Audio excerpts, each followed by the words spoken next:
Добро вечер во топ тема на ваша страна на крајот од бурната недела во Брисел за Македонија. Најпрво беше отворен патот кон преговори со Европската Унија, денеска добивме силно охрабрување од НАТО.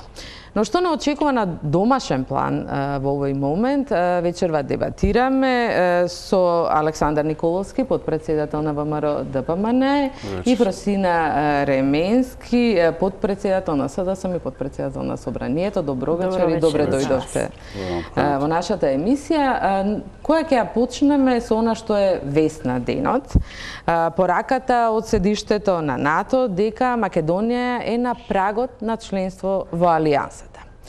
Во Брисел е Боби Христов, доколку го имаме. Добро вечер, Боби. Утрово во седиштето на НАТО слушнавме едно топло добре дојде, многу потопло од она што го добивме од Европската Унија, од Советот на Европската Унија. Токму така, Сања, веста на денот денеска доаѓа од НАТО, каде што генералниот секретар Столтенберг порача буквално добре дојде за Македонија, најавувајќи дека на самитот кој што ќе се одржи за 2 недели Македонија ќе добие покана за пристапни преговори. Но она што е најбитно е и еден од позначајните елементи од заедничката пресконференција што имаше со премиерот Зоран Заев е дека генералниот секретар на Алијансата конечно ги расчисти дилемите, контроверзите или различните интерпретации околу тоа што всушност добива Македонија, односно ќе добие на 12 јули и како ќе тече целата таа постапка од врачувањето на поканата за пристапни преговори, и тој збор пристапни преговори создаде многу узбунетост во македонската јавност, до полноправното членство. Но еве ги објаснувањата на генералниот секретар на НАТО Столтенберг споредено со постапките кои што тој вели ги помина и останатите држави, посочи 2 примери. Да слушнеме. What we will do, and I'm confident that the heads of state and government will do that when they meet in July, is to invite the former Yugoslav Republic of Macedonia to start accession talks. Then we will have accession talks for normally some months.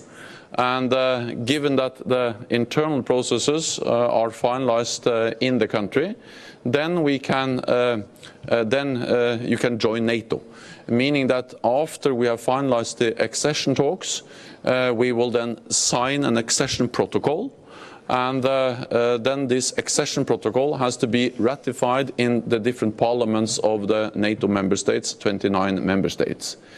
It varies a bit how long time this takes, but I can give you 2 examples. When Montenegro joined, we invited Montenegro to start accession talks in December 2015. Then we completed the accession talks in March 2016, so meaning 3 months. And then all 29 allies have ratified by June 2017. So actually the thing that takes some time is the ratification in the different member states. When Albania and Croatia joined, they were invited in April 2008 at the Bucharest summit, and they joined in April 2009, 1 year later. So that was even faster. So we speak about something between 1 and 1.5 years from we invite to start in accession talks until the country can be a full member. But as soon as we have signed the accession protocol, which normally takes just a few months, Montenegro 3 months, then the country will be invited to participate in all NATO meetings and will sit around the table and be part of the NATO Council. Боби Столтенберг навистина во детали ги објасни сите чекори, но дали ги знаеш можеби тајминзите како тоа ќе се одвива за Македонија? Дали тоа беше објавено денеска во Брисел? Па неформално е соопштено, бидејќи и дел од разговорите кои што ги имаше владината делегација предводена од премиерот Зоран Заев со тимот на генералниот секретар Столтенберг беа посветени токму на тоа. Значи, пристапните преговори, поканата за пристапни преговори ќе биде дадена на 12 јули. Се најавува некаква церемонија во рамките на самитот на НАТО за тој ден. Пристапниот протокол се очекува да биде потпишан во јануари 2019 година, откако Македонија ќе ги исполни обврските од договорот со Грција и практично, како што стои во тој договор, Грција ќе биде првата земја која би требало да биде првата земја која што ќе го потпише пристапниот договор. Проценките се дека 1 до 1,5 година ќе трае ратификацијата на тој пристапен договор и сега она што е можеби за гледачите најинтересно и ја што го спомна генералниот секретар е кога Македонија ќе го добие она придружно членство кое ќе учествува на сите средби, на сите нивоа на НАТО, секако без право на глас до полноправното членство. Тоа ќе биде по потпишувањето на пристапниот договор, односно пристапниот протокол, се извинувам, односно по јануари 2019 година. И имаме уште еден детал, бидејќи сето ова е поврзано со успешен референдум и со прифаќање на новото име, 30-тото столче на Македонија ќе биде до Норвешка, односно македонското знаме исто така ќе биде кренато до Норвешка. Зошто? Затоа што во НАТО ќе бидеме заведени доколку тоа граѓаните го одобрат на референдум под името Северна Македонија или на англиски Норд Macedonија. Сања? Боби ти благодарам. Боби Христов останува во Брисел. Подоцна повторно те вклучуваме за она што се случуваше во Советот на Европската Унија. Сега продолжуваме тука. Господине Николовски, како ја гледате вие оваа порака што стигна од генералниот секретар на НАТО денеска? Мислам дека стратешката определба за членство на Македонија во НАТО е јасна. Тоа е нешто што е недвојбено помеѓу сите политички партии. И ми е драго што во сиот овој изминат период на македонска независност клучните политички партии немале двојби тука. Членство во НАТО ден поскоро и час поскоро е добра работа за Македонија. Ние за жал сме во иста ситуација како и од 2008 година, затоа што тогаш и формално добивме покана, на што сега би го добиле на евентуално 11-12 јули, но потоа грците одлучија да стават вето и се постави прашањето на спорот со името. Така што она што сега практично генералниот секретар го кажува е малте неистото, но прави една позитивна атмосфера, предпоставувам насочувајќи ги граѓаните на кај да размислуваат во однос на решението на името. Практично на што тој го вели е она што се вели овие 10 години, а тоа е решите го името за да добиете членство во НАТО, затоа што таму сите останати работи се завршени. Македонија е земја со најмногу акцијски планови имплементирани и спроведени од оваа влада и од претходни влади. Но сега имаме договор со Грција, разликата е огромна. Се слагам дека имаме договор со Грција. Дури има и препорака од Грција наместо вето. Ќе видиме тој договор дали и како ќе помине, така што она што треба да им е јасно на граѓаните е дека секретарот го кажа тоа што ни е познато, а тоа е дека без решение со Грција практично нема членство во НАТО. Ова го велам за да знаат и граѓаните дека нема некоја новина во целата оваа работа. Мислам дека следува еден интересен период. Не сакам да дискутирам околу состојбите во Министерството за одбрана, да беше тука Шетиринска, можеби ќе го отворев.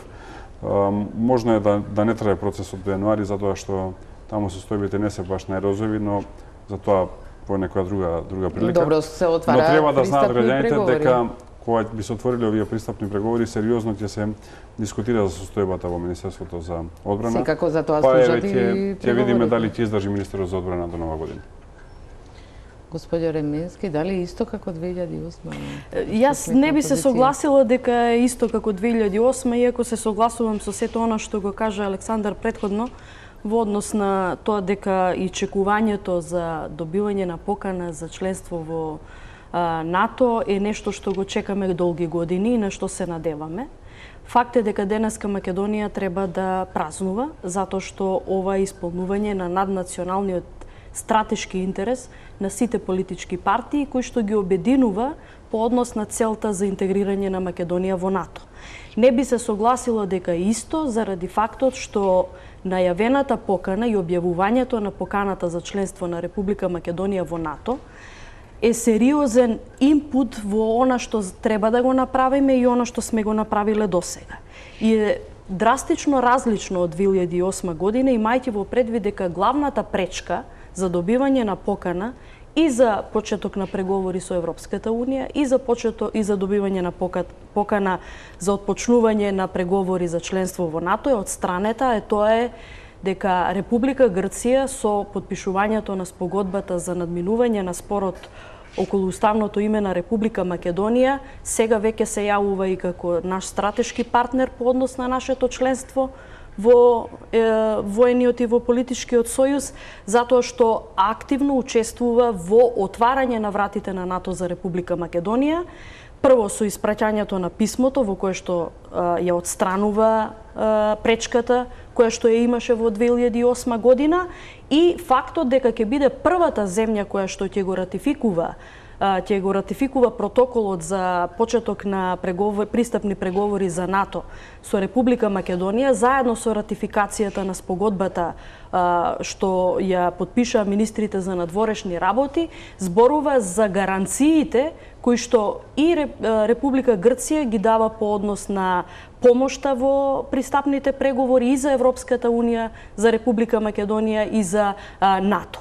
Ова покана мораме да ја сватиме сите граѓани на Република Македонија и политички партии како еден силен мотивирачки момент за нашите политики, за продолжување на нашите диалози по однос на моментот историски во кој што сме исправени, а тоа е дали ќе ја искористиме шансата да останеме генератори на стабилност и на мир на Балканот или ќе се претвориме во земја во која што ќе провејува политичката нестабилност и сите овие датуми и членство во овие сојузи што за граѓаните на Република на Македонија и за иднината на Република Македонија ќе значат многу, ќе ги пропуштиме. Јас верувам дека граѓаните ќе донесат правилна одлука во сите овие процеси кои што следуваат пред нас и верувам дека опозицијата низ процесот на диалогот кој што мораме да го водиме заедно, бидејќи сме декларирани за овие стратешки интереси, ќе не исправат пред нашата сериозна задача да мислиме за идните генерации, а не само за политичките рейтинзи. И генералниот секретар Столтенберг денеска спомена дека треба да се искористи историска шанса која стои пред Македонија. Морам да ве поправам, 2008 покана добија Албанија и Хрватска, не Македонија. Не, добивме ние и утворената на самиот самит. Значи, тоа е техника на организација на самити. Морам да кажам дека го следев самитот 2008 во Букурешт. Покана веќе на полноќ дента, откако американскиот председател Буш кажа дека 3 земји ќе бидат поканети во НАТО, веќе на полноќ се знаеше дека Грција става Пред секој самит има подготвителни. Во подготвителните настани кои што беа пред самитот, нешто што сега се случува со посетата на премиерот, исто е, во сите работни документи, во сето она што беше за усвојување на самитот во 2008 година, стоеше покана и за Македонија. Како грците не се согласија, формално ставија вето. Вето во Букуреш, апсолутно, затоа што ставија вето. Но ние стигнавме до ситуација да ги извадиме грците на чисто да мора да стават вето. Односно беа завршени сите реформи, особено во армијата, за НАТО се најбитни армиските реформи, и грците стигнаа на чисто каде што мора да стават вето. И тоа вето постои до ден денес. Така што треба да знаат граѓаните дека во 2008 година, возрастни се сеќават, Македонија доби вето од страна на Грција. Морам да додадам нешто, Сања, тука по однос на условите кои што треба да се исполнат за да се стане членка на НАТО. Факт е дека ние влегуваме во пристапни преговори за НАТО, а тоа значи скенирање на целокупниот процес кој што не ја опфаќа само одбраната, туку целокупниот систем во делот на подготовката за членство во НАТО. И факт е дека во 2008 година имавме ниво на достигнати стандарди кои што траеле многу години наназад. Меѓутоа фактот е пак дека и многу од прашањата кои што сега влегуваат во делот на преговорите за членство, пристапот за преговори во членство треба да се коригираат и да го достигнат нивото кое што сериозно опадна после самитот во Букурешт на НАТО. Апсолутно се слагам, затоа реков да видиме каква е состојбата во Министерството за одбрана и каква е подготвеноста на армијата, ама затоа реков кога ќе е министерот тука би дискутирал. Секако Министерството за одбрана и не само Министерството за одбрана, туку целокупниот систем здравствен, правосуден, влегува во корпусот на исполнување на одредени реформи за НАТО, што, да кажеме, е добро, што ќе се одвиваат паралелно и со подготвителниот период од една година за почеток на преговорите со Европската Унија и тој скрининг и тоа скенирање на целокупниот систем ќе ни помогне значително во двата процеси. Александар, рековте дека 2008 Македонија ги исполнила сите услови. Апсолутно. Сега сме 2018, што се случило во меѓувреме? Македонија сега да не велите 2008 ги исполни, а сега има проблем. Не, она што сега сакам да го кажам. Го истакнавте Министерството за одбрана. Е дека во Министерството за одбрана постојат сериозни проблеми во внатрешното функционирање, пред се во однос на организацијата внатре, во однос на подготвеноста на македонската армија. Граѓаните можеби знаат, можеби не знаат, постојат касарни во кои што вода не добиваат професионалните војници. Тоа за година се случило со новата власт? Ова не од вчера. Видете вака, оваа влада е повеќе од една година. Вода да купите 2 дена треба. Значи е најцрно да било до претходно, иако не беше. Во година и нешто веќе сите оправдувања паѓаат. Значи, оправдувањата паѓаат затоа што некој презел врска да ја води владата. И ако оправдувањето е така правија и претходните или беше претходно лошо, не треба да се напаѓате да ја водите работата. Треба да ги справите работите, иако можеме да правиме паралели дали било или не било така, но факт е дека состојбата во моментов во Министерството за одбрана е далеко од нивото во кое што е потребно да биде и јас искрено сум загрижен како овие разговори ќе се одвиваат, затоа што и во одредени други области се надевавме дека подобро стојат работите, па еве не стојат и затоа не добивме датум за почеток на преговори.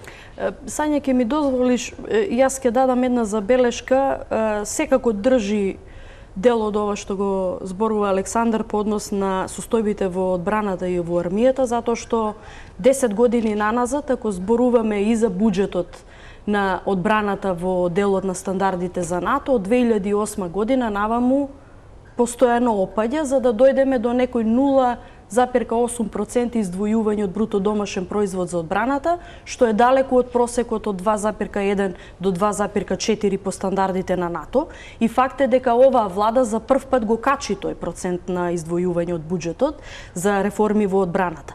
Меѓутоа да не заборавиме дека одбраната има и армијата има и врховен командант, кој што е председателот на Република Македонија и кој што јас денеска лично го очекував да изрази задоволство што Република Македонија, тоест армијата на Република Македонија, ќе добива веќе и формално признание за сето оно што го направи во рамките на операциите што ги водеше НАТО и во кои што учествуваат нашите припадници на армијата.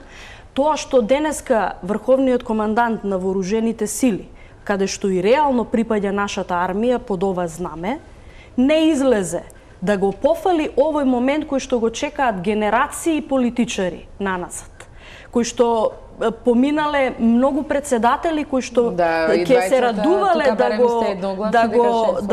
да го соопштат овој ова исклучителна добра вест за Република Македонија, денеска за жал го нема да се обрати на нацијата и да ја каже што ова значи пред се за армијата на Република Македонија, за безбедноста, за стабилноста, за економскиот просперитет и секако се она што значи за окружување на еден пакет на политички декларации и усогласени ставови на сите политички партии од 91 наваму по однос на членството на Република Македонија во НАТО. Само кратко, ако ми дозволите да не правиме замена на тези. Значи, она што Република Македонија го добива денес е потенцијална награда, односно членство, за согласноста на Зоран Заев да го направи тоа што ниеден друг македонски премиер претходно во историјата не бил спремен да го направи, а тоа е промена на уставот на Република Македонија. Да го надмине спорот со Грција. Има надминување и надминување. Значи има надминување достоинствено и има надминување недостоинствено. Ова е недостоинствено затоа што имаме промена на устав. Поголемо понижување за една држава. Да не ги мешаме тезите, не сме стигнале до фазата на уставните измени. Да го смени именувањето на државата и внатрешно и надворешно, како и дефинирањето на сите прашања поврзани со тоа. Јас зборував за договорот 17 точки каде е проблематичен, мислам дека не постои. И ако нешто може да се признае на оваа влада е дека исклучително добро менаџираат јавност. Мислам дека не е случајно избран денешниот ден за посета на Брисел и за оваа средба, затоа што се заборава една многу побитна работа денес, а тоа е дека Европскиот совет, односно местото каде што стојат председателите и премиерите на земјите членки на Европската унија, денеска официјално потврди дека Македонија не почнува преговори оваа година, како што беше ветено кога се зборуваше дека ќе се промени името. Значи денес ние имаме една многу побитна одлука од ова што беше кажано. Значи имаме денес пресконференција и одлука. Пресконференцијата е ветување со ќе, одлуката е јасна, Македонија не почнува преговори за членство. Пред да ја продолжиме дебатата токму на ова што доби точно Македонија, бидејќи толкувањата се различни. Повторно ќе го вклучиме Боби Христов, кој уште го имаме на линк, толкму од Европскиот совет, каде што денеска беа потврдени практично заклучоците од состанокот на министрите за надворешни работи во вторникот, донесен по долга дебата, каде што се отвори патот на Македонија за почнување на преговори. На оваа тема Боби Христов денеска разговараше и со вице-премиерот за евроинтеграции Бујар Османи. Што очекува сега Османи точно, Боби? Токму така, Сања, можете да забележите дека се празни веќе и прес-центарот во Европскиот совет. Самитот заврши, заклучоците беа потврдени уште попладнево, предпладнево, и тоа е само една реченица во која се вели дека Европскиот совет ги одобрува одлуките донесени на Советот на министри во вторникот. Јас нема да навлегувам во дебатата која што ја слушав дали и што доби Македонија. Она што денеска се случуваше во Брисел беше практично почеток на консултациите на владиниот тим, бидејќи најголем дел од владиниот тим задолжен за надворешна политика беше овдека во Брисел и со Европската комисија. Подготовките почнуваат веќе од утре, бидејќи како што изјави вице-премиерот Бујар Османи, веќе е потврдено посетата на еврокомесарот Хан и неговиот тим и почетокот на скринингот се очекуваат за 17 јули. Еве што кажа Османи за плановите во овој меѓупериод до скринингот, но и потоа за сиот процес кој што ќе се случува во меѓувреме. Господин Османи, и со формалното потврдување на заклучоците од Советот на министри во Луксембург, практично завршува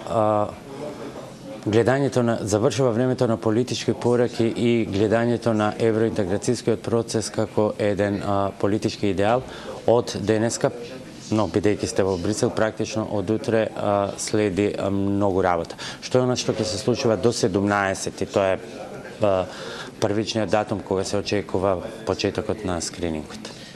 Вака, дека е голем настан и историска одлука се сложувам, меѓутоа не се сложувам дека до тука беше само политички. Самиот извештај на Европската комисија покажа дека Македонија, ако правите споредба со Црна Гора и Србија, е некаде или напред или заедно во делот на хармонизација на законодавството. Што значи дека ние и до сега, иако не сме имале преговарачки процес, во една внатрешна симулација сме работеле како да имаме преговарачки процес.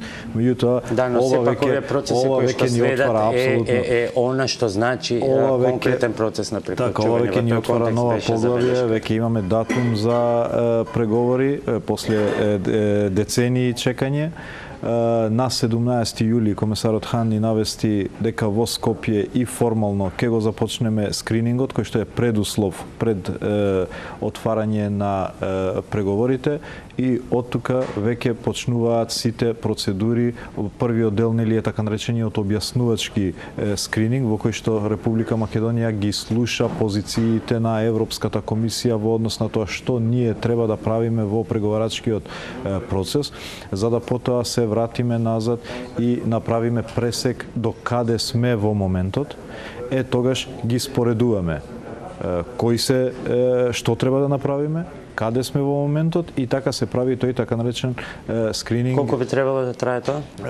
Тоа сигурно ќе трае недели, веројатно и месеци во овој период, бидејќи треба прво сите работни групи, екипи, експерти од сите министерства прво да одат во Брисел, да слушнат точно, прецизно и во детали што треба да се направи, да се вратат назад сите тие екипи од стотици и илјадници луѓе, да направат пресек каде сме во моментот, и потоа да се споредуваат и да се утврдуваат така наречените бенчмаркови кои што потоа треба да се исполнуваат во текот на преговарачкиот процес. Да го поедноставиме сиот овој сложен и обемен процес, пред се во интерес на гледачите, она што во идни наследи е се прво, можеби не по овој редослед кој што го споменува, формирање на преговарачки тимови, потоа следува скринингот, па Европската комисија треба да ја утврди преговарачката рамка, во меѓувреме доаѓа извештајот за напредок идната пролет, па самитот во јуни и во сиот тој сплет исполнување на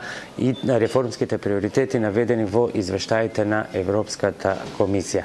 Дали секретаријатот со кој што раководите, но и воопшто македонската администрација е подготвена да го понесе товарот на целиот овој комплексен процес?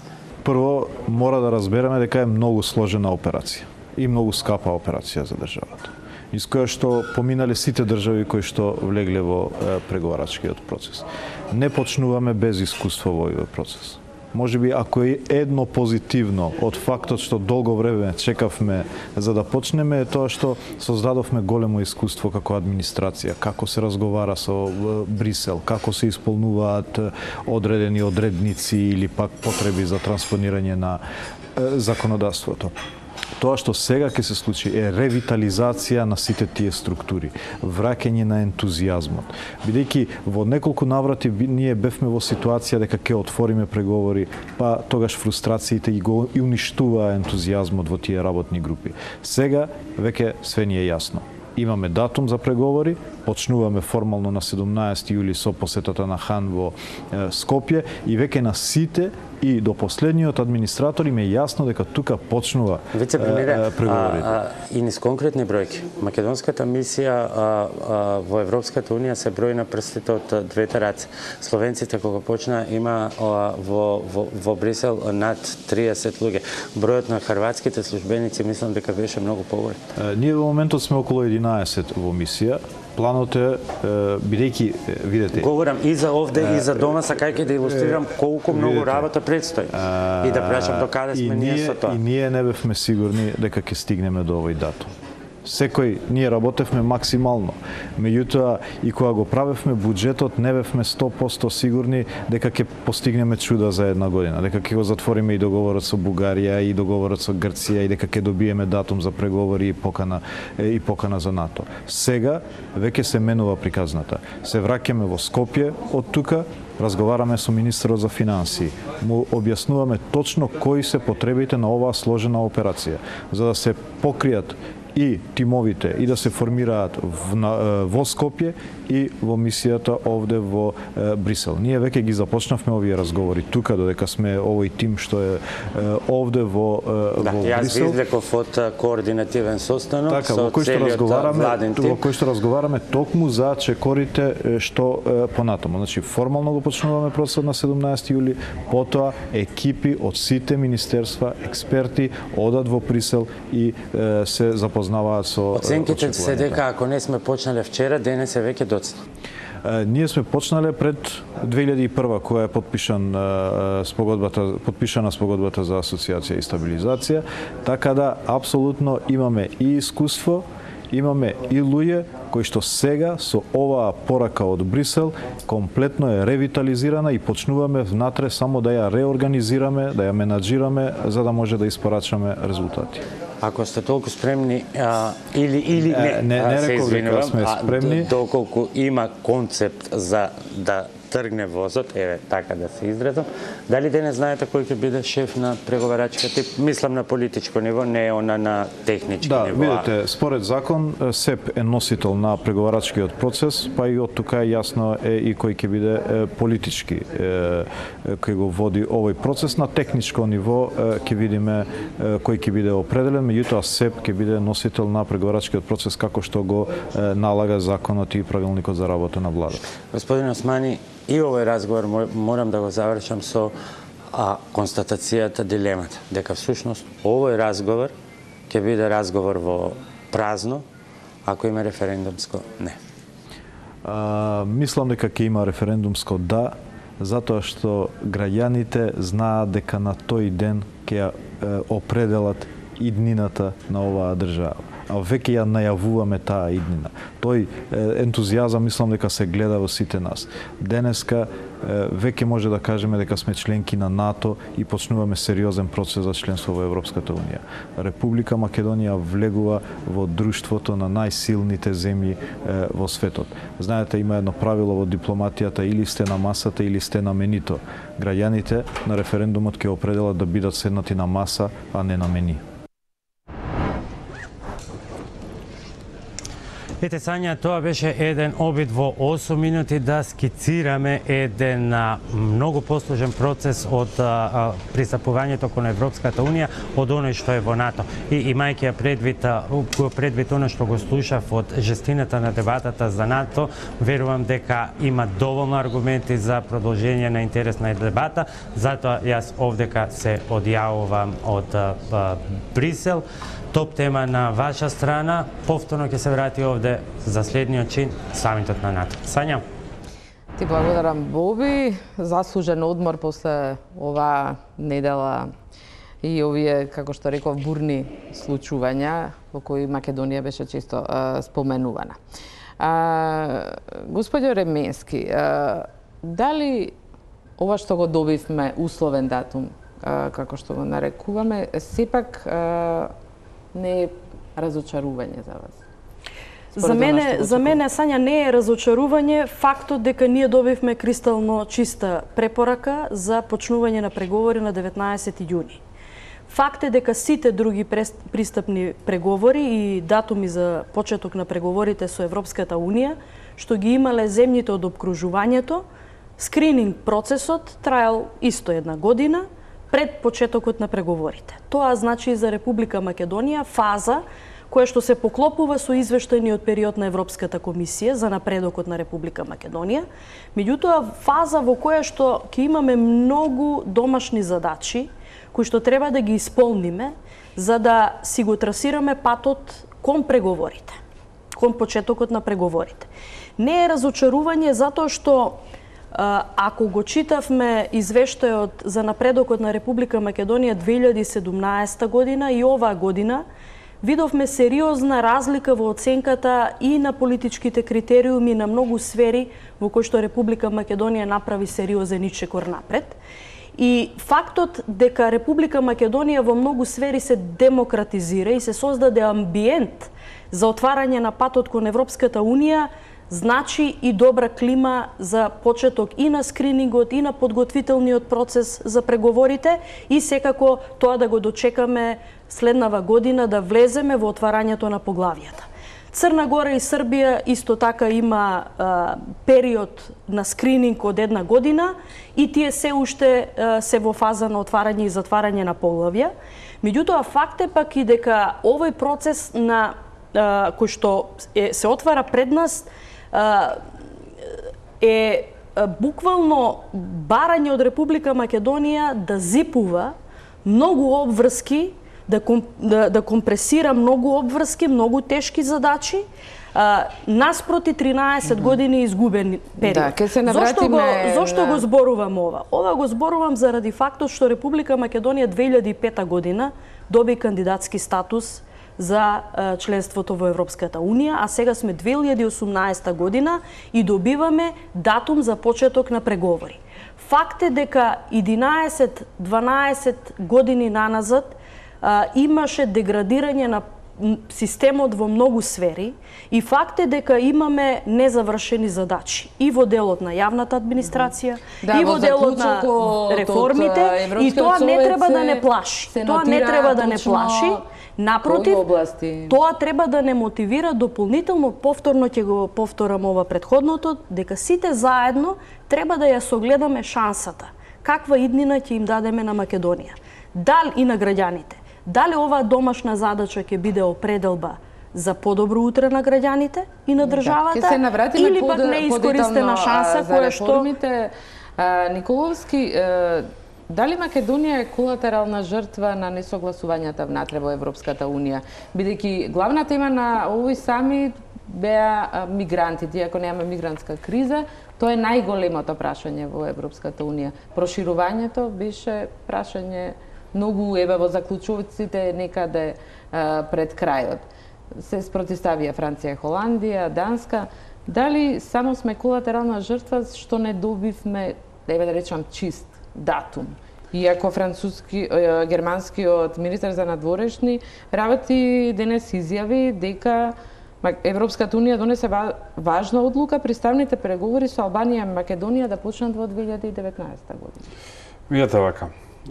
Јас не сум среќен што немаме датум, лошо е за државата, но извади на виделина неколку работи. Прво, ова што го кажа Бујар Османи, мислам дека си е познат по манипулирање и лажење на јавноста. Кажа добивме датум, ама не каже кој е датумот. Може ли било кој од владата да излезе и да каже на тој и тој ден, тој и тој месец, таа и таа година ќе почнеме преговори? Не може, затоа што таква работа нема. Не, 2019 се споменува датум, да, конкретен, тој месец, тој ден. Во јуни 2019 година ќе се донесе одлука, пред мене се заклучоци ги имам, дали Македонија ќе почне преговори под услов да ги исполни условиве и доколку почне, најрано ќе почне на крајот на 2019 година, читам од пред мене. Значи, тоа што требаше да се случи годинава, затоа што три примери последни ќе кажам, Србија, Црна Гора и Хрватска, во јуни добивале датум, одел процес на меѓувладина конференција и во декември почнувале да отвараат поглавја, кај нас се поместува за една година, да не се лажеме. Добро, меѓутоа по тој тајминг, меѓувладината конференција би се одржала во декември 2019. Што значи, треба знаат граѓаниве, се да е совршено овдека, ние како држава ќе почнеме преговори најрано декември 2019 година. Тоа треба да не радува Александар, не треба да ги релативизираме датумите. Не, ја обратно кажав. Ја кажав дека не сум среќен што не почнуваме годинава, не е добро за државата. Но треба да ги знаеме работите за да не ги манипулираме граѓаните, затоа што ќе помине времето и ќе видат. Втора работа која што е битна во однос на Бујар Османи. Јас и во ова студио и во други прилики уште во април месец кажував дека има договор помеѓу него и Дитмир Бушати да станеме група со Албанија. Ние формално станавме група со Албанија. Дури на прашања на неколку министри, вклучувајќи го министерот за надворешни на Луксембург, вклучувајќи го премиерот на Бугарија, вклучувајќи министерот за надворешни на Германија и неколку европратеници, дали има група, од сите беше потврдно кажано дека има група. И може Бујар до утре зборува дека ние сме понапред од Србија и Црна Гора во законодавство, веќе сега има две групи. Една која што е напред, која што е Србија и Црна Гора, и втора која што е назад, која што е Македонија и Албанија. Македонија падна на ниво да е со Албанија, затоа што имаме катастрофално ниско ниво на реформи. 42% реализиран 369, од кои што пола беа глупости од типот на именување на уставни судии дека било реформа, можат на Бујар Османи да му проаѓаат како пиар алатка овдека, не му проаѓаат во Брисел. Сакате да кажете дека со Албанија сме на исто ниво или на исто ниво сме затоа што сме група. Пак ќе повторам, дали сме колатерална жртва на некои внатрешни случаи во Европската Унија? Еве ги читам препораките, вели: Советот потцртува дека оценката за прогресот треба да вклучи понатамошни и јасни и одржливи резултати, фокусирани посебно на судски реформи, проактивни истраги, обвиненија и финални обвиненија за корупција и организиран криминал, вклучувајќи на високо ниво има ли повисоко ниво на корупција од премиер на една држава? Ако премиерот на оваа држава... Мислите дека ова се однесува на апсолутно, и ќе ви кажам зошто. Ако премиерот на оваа држава мисли дека снимката... Во множина се ставени... Апсолутно, има и други случаи, ќе имаме на тоа. Мисли дека снимката која што сите ние ја видовме, не ја гледаат амбасадорот на Франција, амбасадорот на Белгија, амбасадорот на Холандија и не им пуштаат извештаи на своите премиери, и ако мисли дека премиерите и председателите на овие три држави сакаат да се во исто друштво и на иста маса со човек кој што бара евро за брат му и евро за црквата, мислам дека длабоко се лаже. Ако успеал да направи притисок врз судството, само завршам. Ако успеал да направи притисок врз судството и обвинителството, она што сите го гледаме, тие да не го видат, тоа не значи дека тоа не го гледа Европската комисија. Ние не дадовме ни еден аргумент како држава на овие три држави да се премислат и да не настават во иста група со Албанија. Да подсетам дека имаше non-paper. Прочитајте го non-paperот, до буква до запирка е препишано овде. Во non-paperот се вели дека проширувањето треба да се одложи заради внатрешните реформи во Европската унија. И беа наброени три работи кои што ги имам ја пред мене, кои што се од А до Ш исти. Втората работа е реформи во делот на безбедноста и на разузнавачките служби, и третото е реформи во јавна администрација. Земете го non-paperот, од А до Ш е препишан, тогаш истиот Бујар Османи нас не убедуваше дека тоа немало врска, дека три земји така зеднали си напишале, од тие три земји е препишано овдека. Значи, ние доаѓаме во ситуација на согласно со Заев да се смени името, на согласно со Заев устав на смениме и на согласно да се обезличи македонскиот народ, му велат ти три пати можеш да си го смениш името, се додека не испорачаш реформи, членство и преговори нема. Сања, ова мене ми личи дека ова партиско, политичка и повторно пропагандна реторика е обид за фрлање на сенка на овие клучни датуми и периоди за мојата и твојата генерација, Александар, на политичари, кои што може во иднина да се пофали дека Република Македонија ја внело во Европска унија и во НАТО. Тоа штета што не знаете да го препознаете. Меѓутоа, треба да не заборавиме дека не сме од вчера. Оваа влада функционира една година. И факт е дека не може да постигне да ги реализира сите штети направени од 11 години неработење на прашањето на евроатлантските интеграции во Република Македонија. Ние денеска се доведуваме во ситуација да зборуваме за реформа во безбедносниот систем на Република Македонија, во судството и обвинителството, во јавната администрација, која што сиве овие години наназад во извештаите на твојата влада, Александар, беа катастрофално оценувани. И сега сакате да се сведеме на реториката дека овие задачи се цветало, се било розово, во последната една година се направиле штетите по овие системи. Не, јас ќе ви дадам и аргументи зошто тоа е така. Зборувате за случајот судскиот процес против премиерот Заев. Велите, европските државници слушале и гледале, па слуша и незаконските прислушкувани разговори, како се делеле проценти, како се добивале провизии, како се местеле судии, како се местеле обвинители. Секако, меѓутоа, реформата е во тој дел, Александр. Реформата е во тој дел. Значи, безбедносно-разузнавачката заедница немаше да се реформира и немаше да почне да се реформира доколку не се обелоденеа незаконски прислушкуваните разговори и додека не се обелоденеше како се злоупотребувале и полицијата и безбедносно-разузнавачката заедница за бизнис интереси и за послушност на политичките противници, за местење на судии, незаконско влијание од позиција на моќ и така натаму. Факт е дека оваа година и вие сте исправени пред предизвикот да се приклучите кон овие реформи и да направите удел во штетата што ви ја остави претходното раководство на ВМРО-ДПМН, во кој што и вие учествувавте како власт и како пратеник. Затоа не би сакала да ги релативизираме нештата по однос на тоа дали сме разочарани или не. Пред нас е една сериозна задача во која што повторно ќе кажам.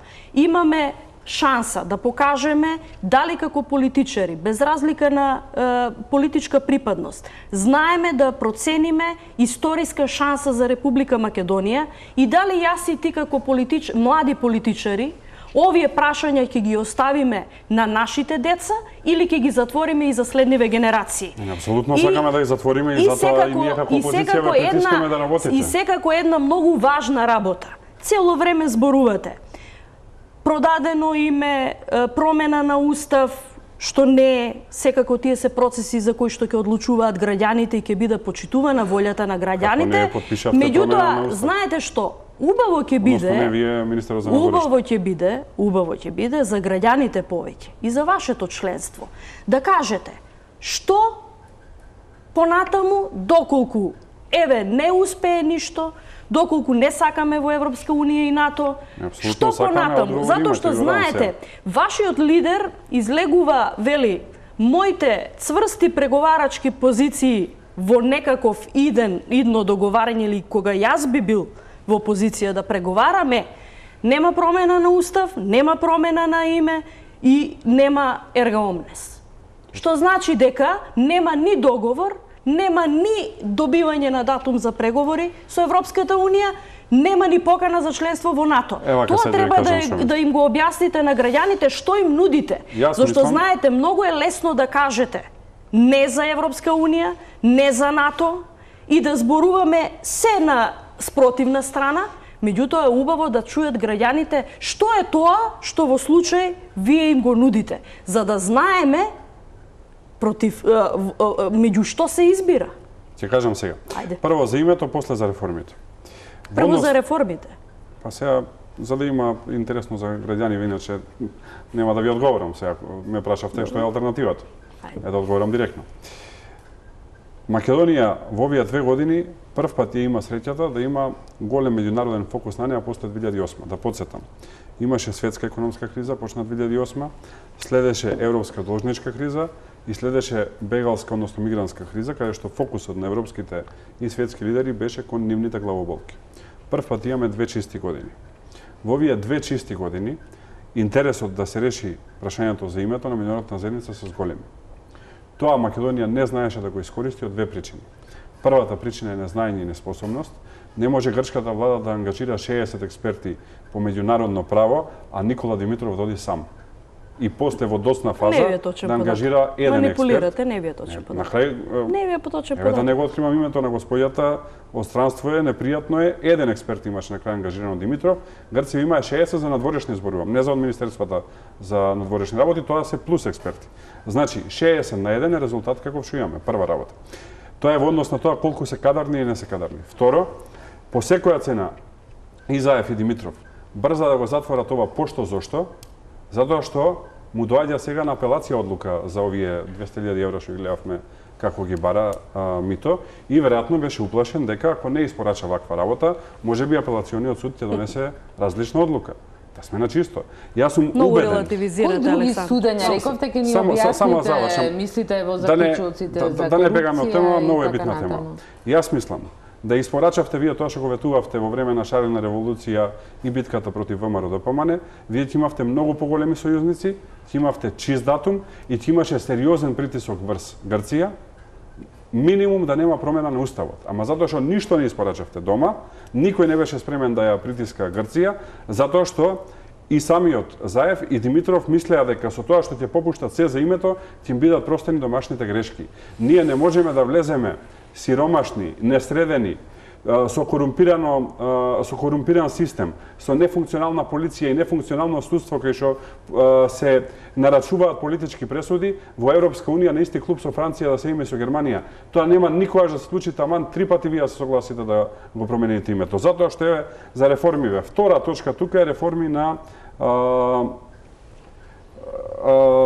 разузнавачките служби.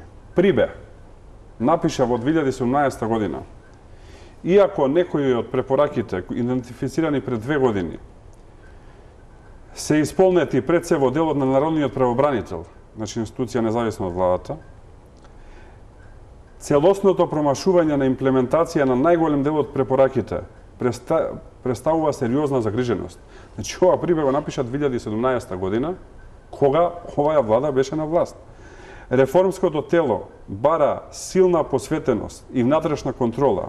Исто така бара силно одвојување на професионалниот дел и менаџментот во делот на тајните служби и култура внатре во институциите кои што ќе станат целосно професионални за да можат да ги остваруваат своите надлежности без надворешни влијанија.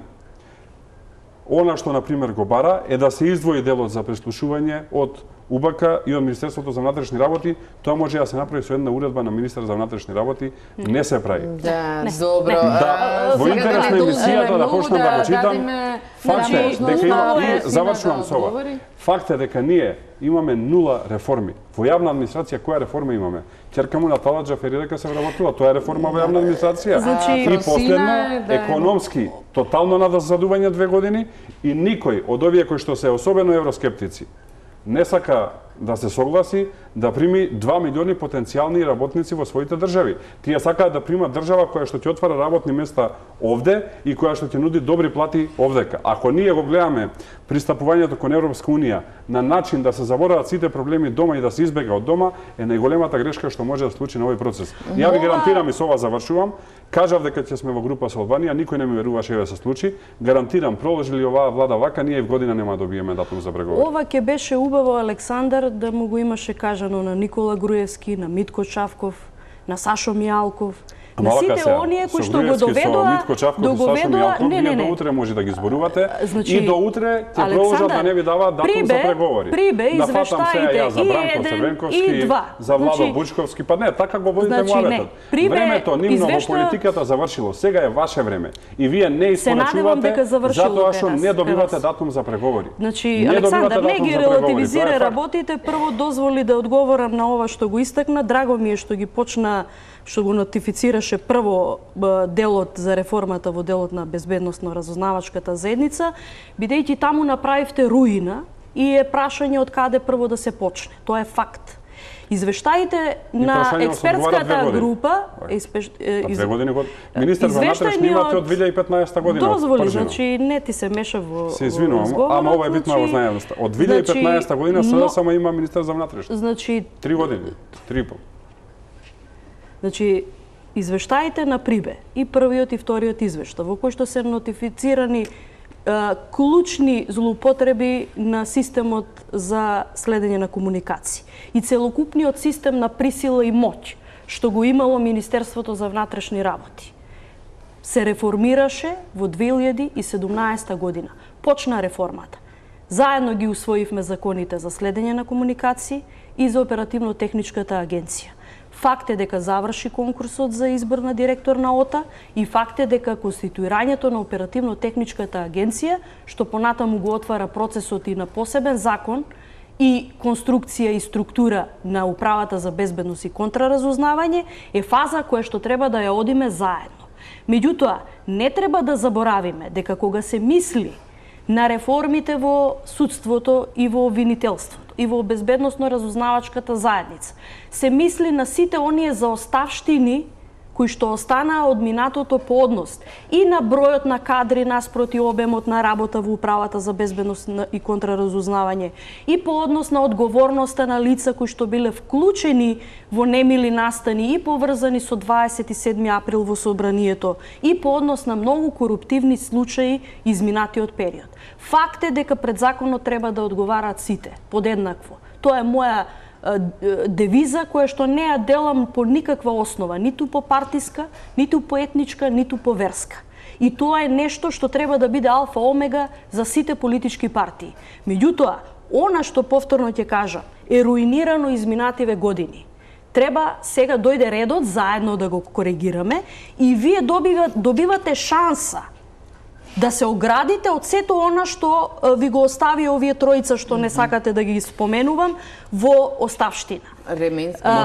И во делот на јавната администрација, по предлог на Министерството за информатичко општество и јавна администрација, владата уствои стратегија за реформа во јавната администрација. Како се одвиваат реформите, веројатно план кој што е направен директно секако. Затоа зборувам, Сања, ако ми дозволиш, идејата на вечерашниот мој разговор тука, диалог што го правиме и дискусија по овие прашања, не е да се надмудруваме дали треба да се радуваме или не треба да се радуваме на вестите кои што денеска и оваа недела ги добиваме од Брисел по однос на поканите за НАТО и датумот за преговори. Овдека зборуваме за суштинска работа.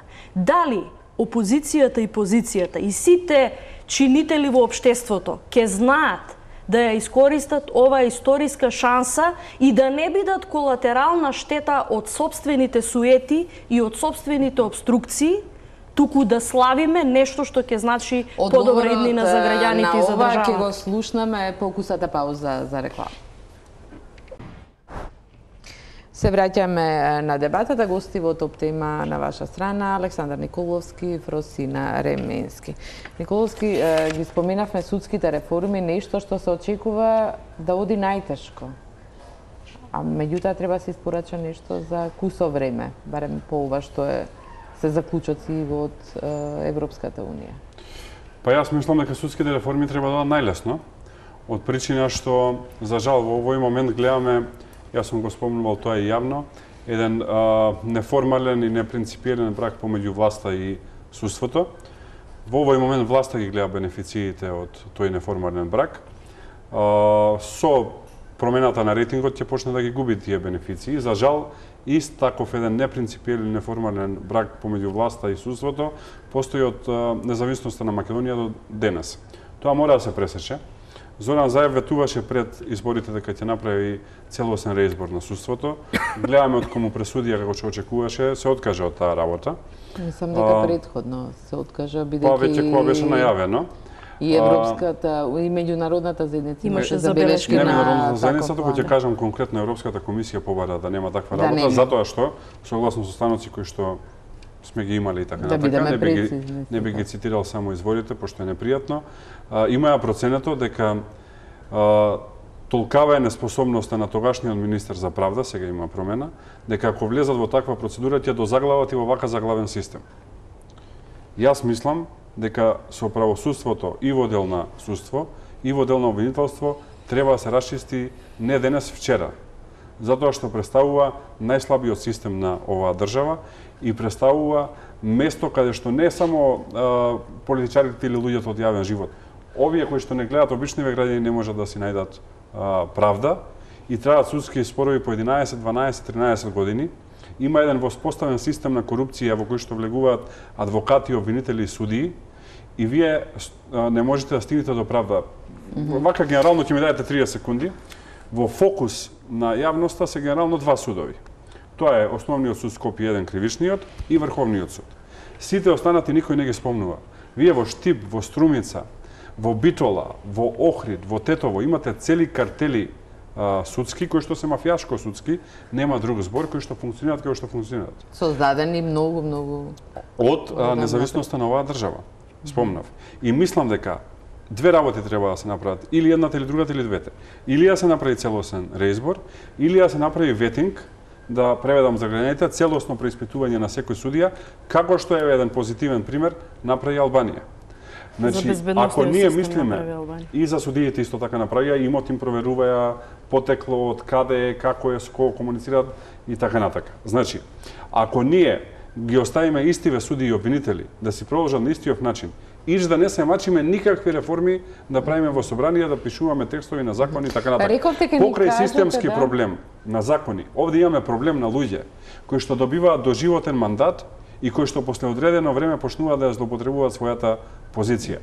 Ако не го направи СДСМ ова, ние ќе го направиме и ќе една од првите работи што ќе ги направиме како нова влада, а тоа е целосен реизбор на суди и целосна проверка на оние кои што ќе бидат избирани за Македонија да добие чисто судство. Ако може да се навратиме на овој заклучокот на Советот на Европската унија, што ни го прочитавте пред малку, каде што се очекува да завршат судења и да се расчистат. Го немам јас пред мене, вие го имате, ни го прочитавте пред малку. Да, вели судски реформи, проактивни истраги, обвиненија и финални обвиненија во дел на корупција и случај на корупција и организиран криминал, слободно преведувам на англиски, вклучително и на високо ниво. Јас кажав, повисоко ниво премиер нема. Помнавте актуелниот, меѓутоа се судења. Апсолутно, значи не е едно Значи судење не со е едно, судење. во моментот Но се секогаш суди почнува од највисоко. премиер. Ама тој е поранешен, овој е актуелен. Значи не може поранешниот да е повисок од актуелниот. По ниједна логика. Не е ни помалку неважен. Актуелниот премиер доби ослободителна за барање мито. Не знам ние за каква судства зборуваме постојано. Непријатно видов таму на снимки на обвинителката која што го повлекуваше обвинението, односно правеше преквалификацијата за снимката да не е доказ, во земја гледаше жената. Кој знае под каков притисок бил?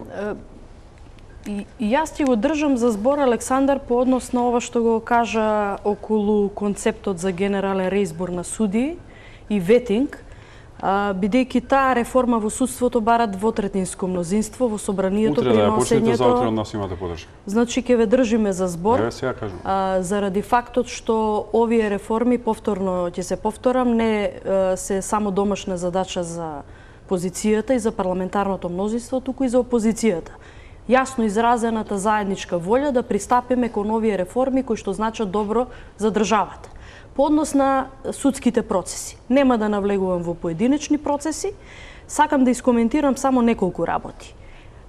Барањето на Европската Унија во овој период да се интензивираат проактивните истраги за дела организиран криминал и корупција значат во многу нешто и барање на ефектуирање и ефективност во судските постапки кои што се водат, истрагите кои што се почнати или воопшто не се почнати за одредени сомневања за организиран криминал и корупција, и секако, јас ова е мој лично чувство, дека Европската Унија во даден момент насети дека одговорноста за 27 април и настаните во собранието може да биде прашање на некакво политичко побарување, за некакво политичко пазарење, за некаква конструктивност во собранието, и одговорноста токму за овој случај е јасно истакната во извештајот. Затоа и стои рачистување на 27 април. Јас многу пати досега сум го истакнала, ќе го истакнам и вечерва, дека не сме во Република Македонија да се дозволи да негуваме култура на неказнивост со некакви политички договарања за некакви премолчени оправдувања или простување на одредени дела насторени од високо позиционирани структури во државата, и тоа мора да престане, затоа што тоа не е услов што ни го бара Европска Унија или услов што ќе ни го побара НАТО, тоа е добро и здраво за граѓаните и за Република Македонија. Треба исто така да се спомне дека во овој дел на реформите кои што се напоменати од Европската Унија по однос на подготвителниот процес или условеноста на Република Македонија влегува и реформирање на системот за борба против корупцијата, имајќи ја тука во предвид дирекцијата за Државната комисија за спречување на корупција, која што не постои, бидејќи е во оставка, и факт е дека ние како позиција и опозиција влеговме во одредени разговори по однос на согласност за модалитетот и моделот како тоа да се направи.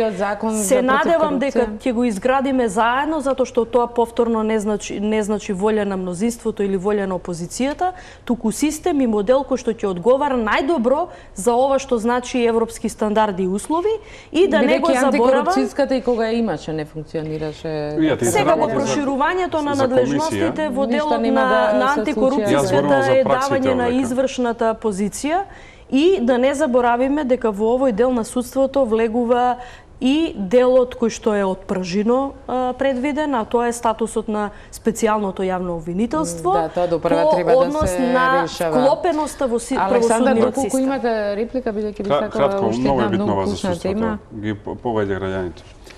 Она што нас ни го нацрта практично Европската Унија е дека побитни се праксите од законите.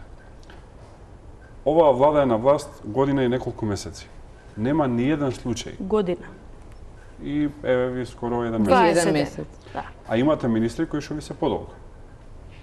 Особено министерот за внатрешни работи. И заменик министерот за финансии, да не ги бројам се од пржинската влада. Во овој период немаме ни еден случај против функционер од актуелната влада. Уште повеќе, делот од владата на ДУИ е континуирано на власт со исклучок на 2 години 2006-2008 од 2002 година. Како бе ниеден министер од ДУИ ништо не сгрешил, ниеден директор ништо не сгрешил, а седел во иста влада, само завршам, а седел во иста влада со овие кои што велите вие дека направиле кривични дела. Како е можно да седеле на иста маса и овие кои што се од ВМРО направиле злоупотреби, седеле на ова столче, ама на друго столче тие кои што седеле од ДУИ не правиле ништо. Граѓаниве тоа го знаат и ми е јасно дека со политички договор ДУИ си добија амнестија на начин што е направен притисок врз специјалното јавно обвинителство, врз редовното обвинителство и врз судството да не се гонат нивните луѓе. Кажете ми до кај се процеси од типот на Македонски пошти, да видиме како ќе заврши процесот на пример со шефот на пратеничката група. Гледам за сите одат на брза трака процесите, само за него не одат на брза трака процесите.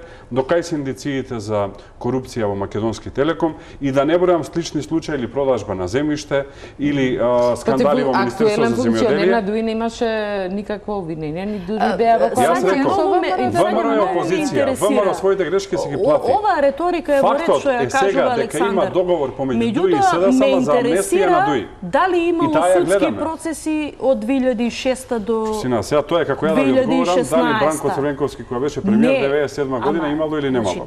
Сега сме 2018 година. Влада има СДСМ и оваа влада на СДСМ се договори со ДУИ да ги амнестира. И не можеме ние зборуваме за независно судство кога вие правите политички договор.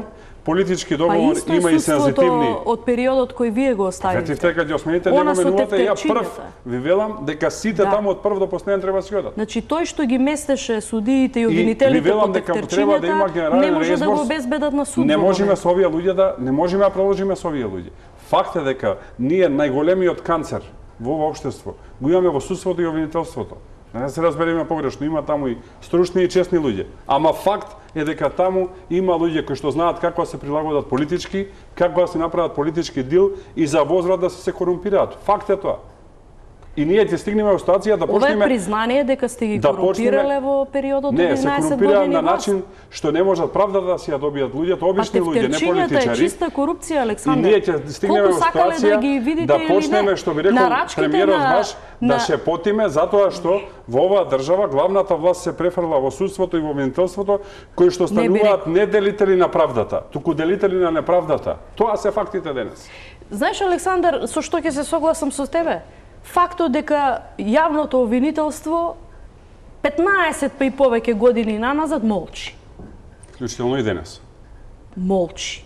За многу случаи за кои што ќе се отварат и во иднина. На пример, ние излегуваме на прес, тврдиме дека во РЕК Битола брат му на премиерот води, ни истрага не прават. Еве нека не демантираат, нека излезат, нека речат лажете, не е така и така натака. Па еве, во понеделник јас ќе отворам на пратеничко прашање, кривична пријава за организиран криминал во високо образование за набавка на лаборатории за високообразовни институции. 5 години чека. Добро. 5 години чека. Па што ви говори тоа? Ова што ја го говорам и го потврдувате.